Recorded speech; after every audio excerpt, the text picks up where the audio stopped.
I'm Andy with Competitive Cyclist, and this is the BMC Pro Machine.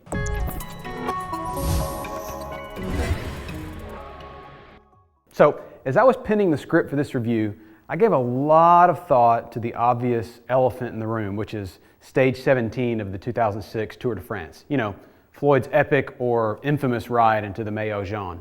Now, honestly, I really don't care if you say he was doped to the gills or clean as a whistle.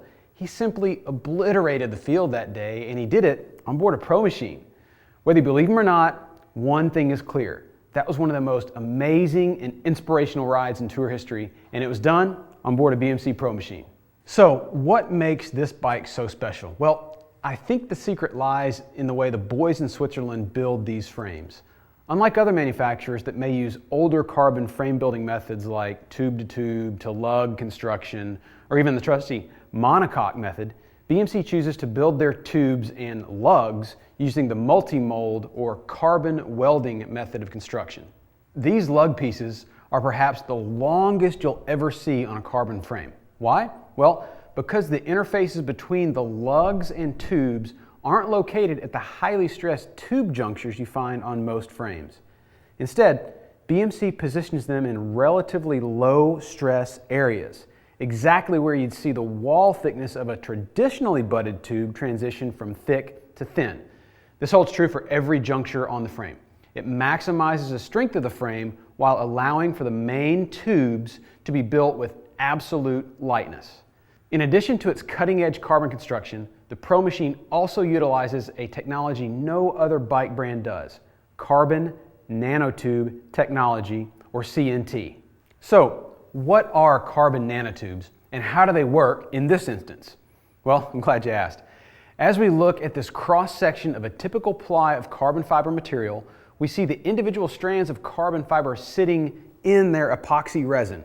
Traditionally, the resin is just that, sort of like a gelatinous goo that hardens when it's baked and holds the individual strands together. Well, BMC discovered a way to insert carbon nanotubes into the resin, and the result is a carbon fiber ply that's just as light, but much, much stronger. A carbon nanotube is a structure 1/billionth of a meter in diameter, and because of its size, surface area, geometry, and purity, carbon nanotubes are magnitudes stronger than the long, solid fibers and metals used in most bicycle manufacturing today. So, by injecting these nanotubes into the resin, BMC can use significantly fewer plies of carbon fiber to build the Pro Machine, and it will be just as stiff and durable as those that use traditional carbon layup methods, which have more plies of material. The result? Well, obviously, it's one of the lightest, sexiest frames on the planet, and one heck of an all-around race bike. This bike is a bit strange to behold at first. If you give it the typical bike shop stress test, you know, pushing on the BB with your foot, wrenching on the handlebars to watch the head tube and top tube flex, it moves around a bit more than you'd like, but like the old bike fitting wives' tale of if you can see your front hub, the bike doesn't fit, these poor man's stress tests really don't yield real world results.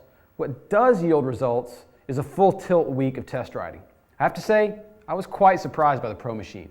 It was not at all what I expected, in a good way. The flex I saw in the bike shop tests was nowhere to be found. Instead, I experienced a frame that was light and lively as I danced uphill out of the saddle and managed to hold speed exceptionally well as I bridged a few large gaps on the weekly group ride. I even managed to take a few big gear town line sprints while I was at it. This bike truly is a jack of all trades.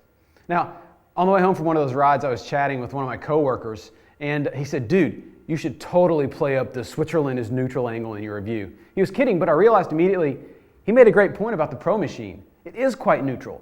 It doesn't excel in one particular area, but it doesn't disappoint either. The ride is smooth, quiet, and lively, not harsh, noisy, and jarring, and the overall aesthetic of the bike is neither super sloping and ultra-modern nor old-school traditional. It seems to camp out in the all things to all people ground of nearly every trait I typically look for in a road bike. The Pro Machine is a perfect bike for the bike racer or the guy who's just a rider. I can easily see myself tearing up the local crit on it or cruising the late season centuries on it. If you'd like to try one for yourself, it's available as part of our nationwide demo program. And if you have any other questions about the bike, please feel free to give me a call or send me an email at andy@competitivecyclist.com.